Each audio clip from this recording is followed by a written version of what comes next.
if you're new here, I'm Nadine and I'm going to share with you the steps I'm making toward a healthy reset this week because I feel like I need to get back on track and not just in a, oh, I'll kind of wait until Monday and then get back on track or whatever. It's just, I feel like I recognize I've got habits that are creeping in and I'm slipping in some areas and I need a reset, get back on track. So let me share with you the things that I am doing. So first of all, I've got my water bottle filled. I'm about to go to the gym for my workout and I will top up that throughout the day.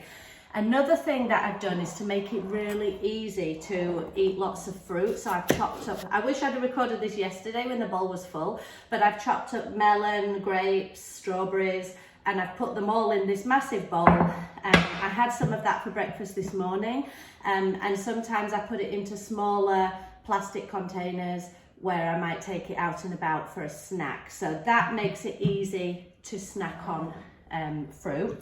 And then this is something I've recently started doing. This is a ginger shot, and I will have this after my morning workout because I found that it does two things. So first of all, ginger is good for your immunity, for your skin. It's got a whole host of benefits. And it's just a very quick down the hatch. So it's good for you from the inside, but what it also does for me, after a workout, I get really hungry and I want my lunch mid-morning. So by having this, it kind of just satisfies all of that and puts off the desire to eat lunch until the regular time. So that's what I'm doing. So water and ginger shot are coming with me. The fruit is going back into the fridge and I'll take you with me throughout the day.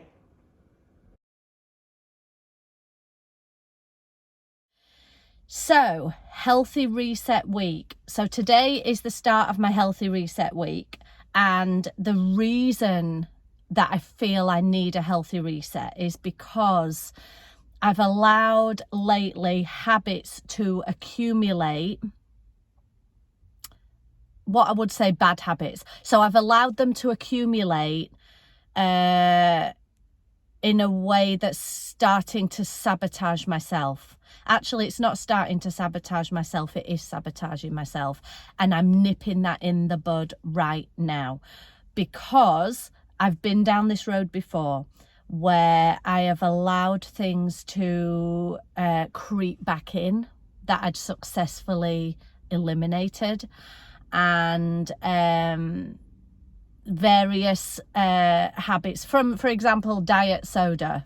I've managed to get rid of diet soda several times, and a long time ago the most I could be without it was 6 weeks, and then it crept back in because I thought I'm cured, I'm not addicted to diet soda anymore. I can handle the odd one. And you know what happens? You can handle the odd one. And then over months and months and months, you gradually allow more and more to creep in. And then before you know it, you're back with the bloody habit that you were trying to get rid of in the first place. And I've done that a few times. And then I did successfully quit diet soda for probably 4 months. That was the longest I'd ever got rid of it. And then I thought, yay, I'm cured. It's been 4 months and I haven't had any diet soda. I can have a bit of diet soda. But because also, don't forget, you're saying to yourself, in a healthy way, I should be able to have the things that I want, which you should, and you can have the things that you want, but you should be able to have the things that you want in moderation, and not let it overcome you. And I'm still figuring that out. I have diet soda. I'm figuring it out. I do not drink as much of it as I used to do, that is for sure. My dentists have already give me a lecture every time I go, but that's historic stuff, that's not recent stuff, but is what it is. But anyway, so to get back to the subject of self-sabotage, so I have lately been sabotaging myself and I've figured out why, and that's what I want to share with you, because figuring it out is half the battle to resetting and putting yourself back on the right track. So here's what's been going on for me lately. within the last, I should just say, just as a marker so you're aware of where I am on my journey, I'm currently weighing about 89 kilograms. And I did not want to get back to 89. At my highest, I think I was, well, no, at my highest since I started tracking, I was like 96. That's when I started tracking kilograms. Before that, I was tracking stones and pounds. In British system, we tend to weigh in stones and, well, no, we do weigh in kilograms as well, but stones and pounds is what a lot of people weigh in. And at my absolute heaviest, the heaviest that I've been on the scales, 16 stones, 10 pounds. So that's almost 17 stone, 4 pounds away from 17 stone. I don't know what 16 stone 10 is in kilograms. I would have to work it out. It'll be over 100, I think. I'm not sure. I would have to work it out. However, today, as I sit here today, I'm 89 kilograms. I didn't want to get back to 89. Every time I drop into a new bracket, like from 90 to 89, then to 88, 87, I didn't want to get, you think, right, I'm not going back to 90, I'm not going back to 89. And today I find myself just over 89 kilograms. So I'm a bit gutted with that. Well, actually, I'm not gutted. Actually, that's not true. I was gutted in the past when this happened. I'm not gutted right now because I figured it out and I know why. So the self-sabotage has crept in over the past 2 weeks. In the past 2 weeks, I've had a McDonald's breakfast. I haven't had one of those for well over a year. Probably more, probably over 2 years. I haven't had one of those, and I had one 3 days ago. And nothing wrong with a McDonald's breakfast. In moderation. This is why I'm nipping it in the bud right now. I've also went to the bakery. I bought this massive cherry pie. I didn't want it. I mean, I wanted it. I didn't need it. I ate the whole thing over a 24-hour, 48-hour period. I ate the whole thing to myself. Yesterday, I got a massive bag of crisps, potato chip crisps, and I ate the whole thing to myself. So, yeah, I enjoyed everything I ate. I enjoyed it, but I didn't need it. And I recognize that these habits that are starting to stack up, these slips. 1 is a slip, you get back on. 2 is a, come on, sort yourself out. 3 or more is a pattern, and it's getting back into an old habit, and I am not going there. I am nipping this in the bud. So this is where it's come from. I recognize I'm going through a change in my career. 6 months ago, 7 months ago, 6 or 7 months ago, I retrained as a yoga teacher. And the whole story of what led up to this decision, it's all on my YouTube channel. I can link the details below.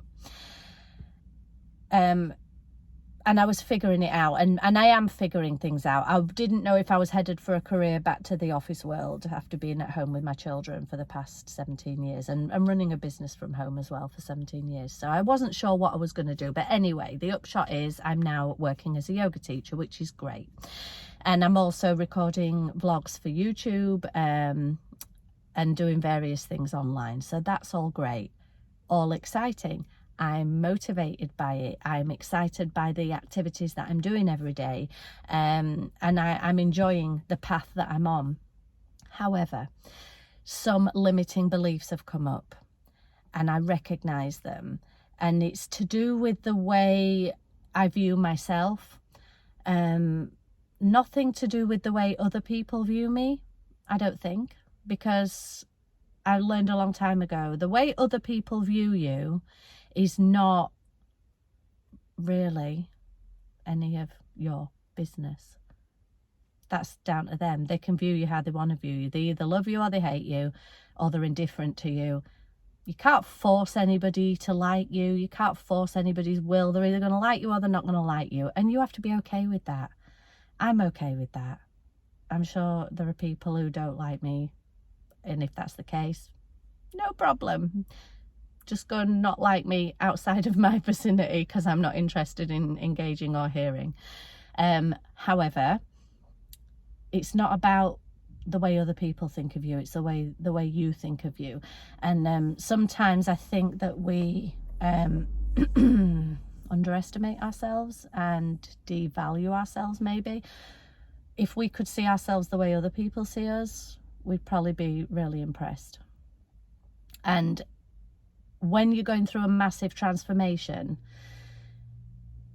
you have to constantly readjust the way that you think about yourself along the journey. And I sincerely think this is why a lot of people, when they have lost a massive amount of weight, I'm not just talking half a stone or you've put on a bit of baby weight, I'm talking a lot of weight.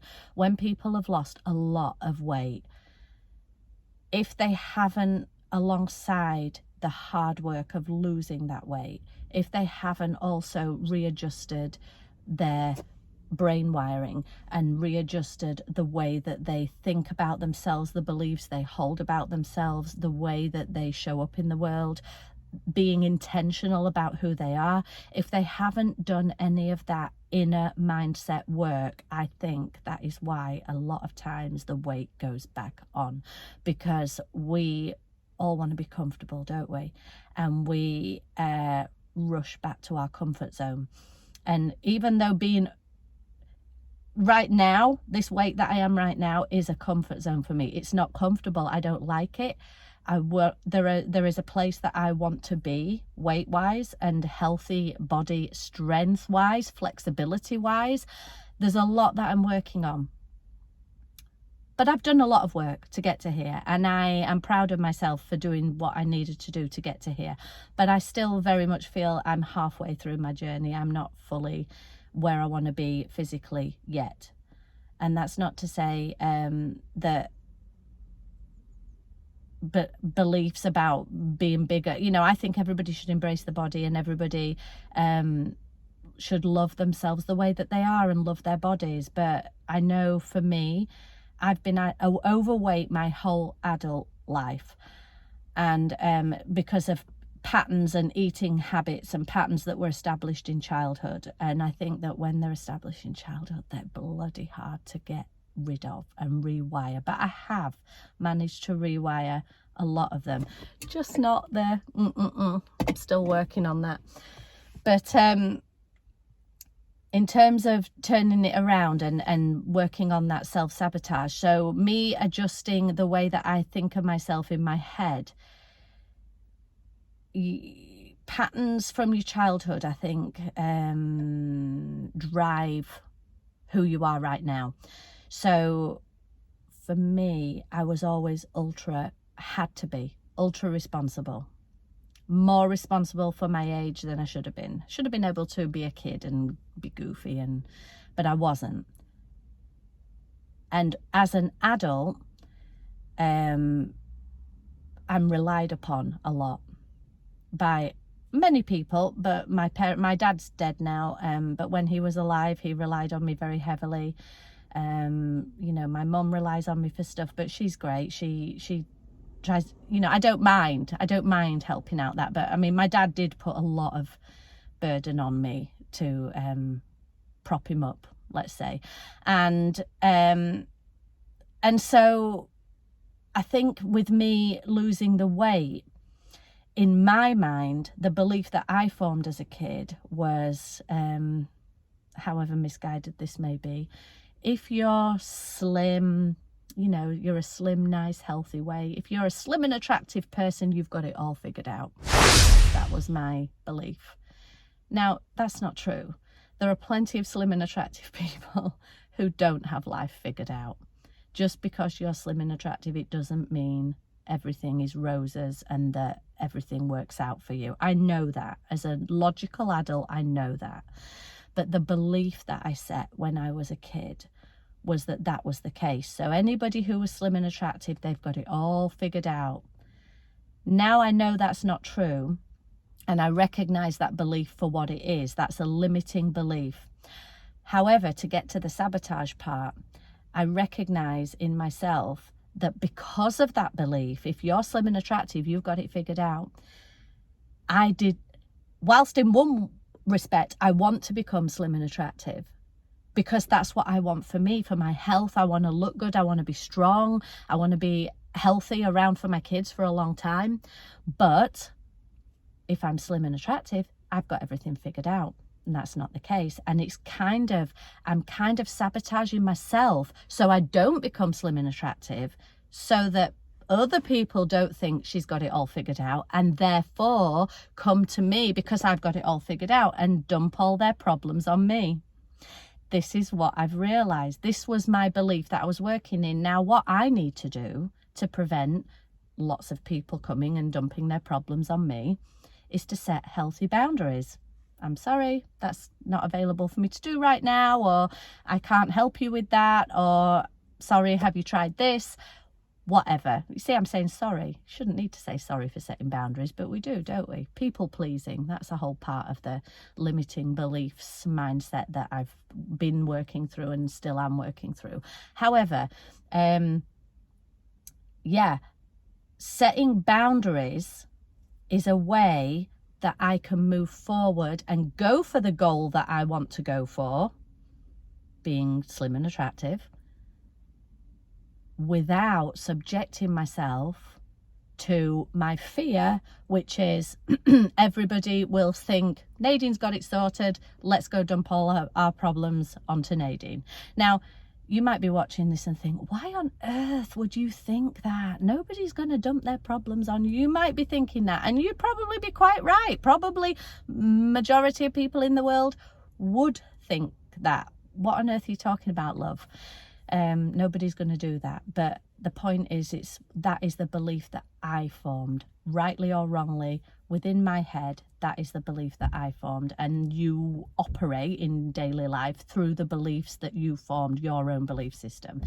So having recognized this now, I'm quite proud of myself that I've recognized this limiting belief, and figured that out. And by figuring it out, I have released myself from it, let's say that. And so to give you guys a tip, if you're struggling with something, one way I find to figure things out, a good way to figure things out, is to journal. I haven't got my journal here with me, but write it down. Whatever's going on in your head, and don't edit yourself, just write it down. Write down what you truly believe. Nobody's going to read it but you. And if you want, once you've finished writing it down, you could even burn it to make sure that nobody's going to read it. But the point is, by writing it down, it gets it out of your head and into a piece of paper. I wouldn't even store it digitally. I'd do it on paper. That's the way I do it. Hey, do it the way you want, but that's the way I do it. So write it on a bit of paper. Write it in, I've got a proper journal, so I write it in my journal. And that's how I figure it out. I get it out of my head, and that does a couple of things. First of all, the act of writing it down forces me to untangle my thoughts and to really think about why do I believe that? And then I might write around that. I believe that because I think that other people might come to me with their problems, blah, blah, blah. And I write that down. And it helps untangle that thought. But what it also does is it gets it out of my head. Therefore, I'm less attached to the thought. So while the thought is in my head and I'm carrying that thought around in my head, it's still here. It's still part of me because it's here in my head.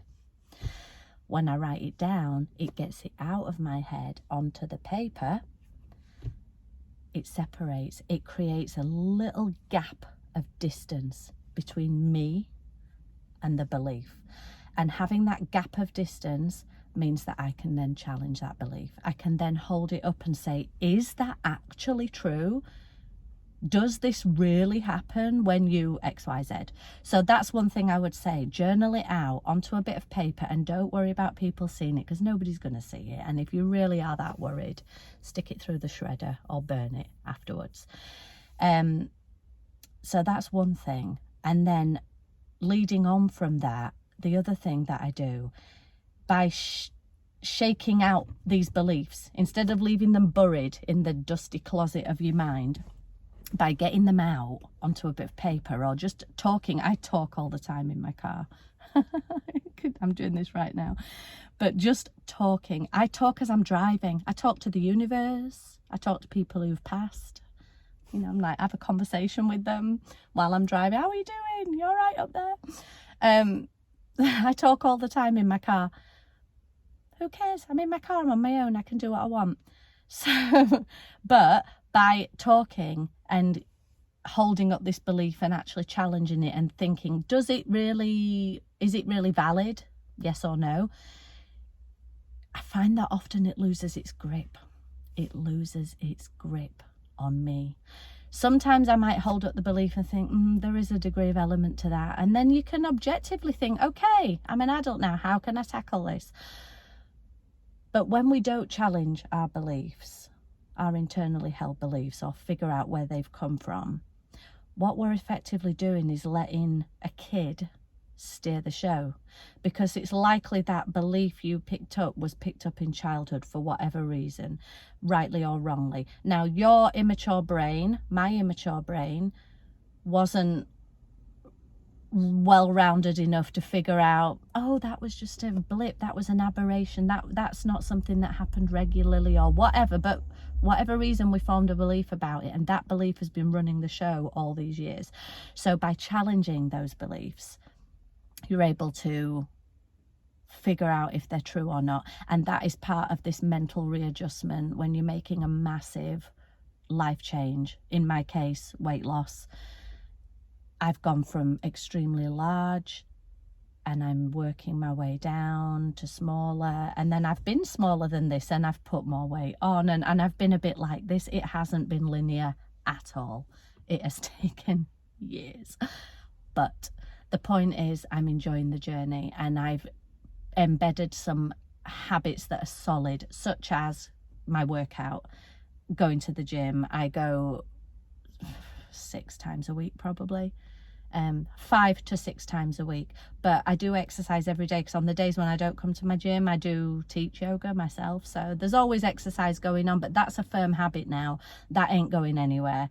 I can't confidently say that about this soda, but I can about the gym, because it's been embedded in as a habit. And now my career is yoga teaching, which means that I am still active, which is great. It probably suits me a lot better than bum on a seat at a desk in an office, because who knows what might have happened to my fitness had that become the reality. So I just wanted to share those thoughts about self-sabotage and the change of your identity, and I hope it's resonated. And if you've got any comments, then leave them below. I'd love to find out your questions. I could perhaps answer some of these questions in future videos, so please feel free to share. And I do have other videos on subjects like emotional eating and habits, routines, and the story of how I became a yoga teacher. I can link all of that below. Just subscribe to my YouTube channel though, and you'll see all of the videos there. So thanks for watching, and I'll see you on the next video.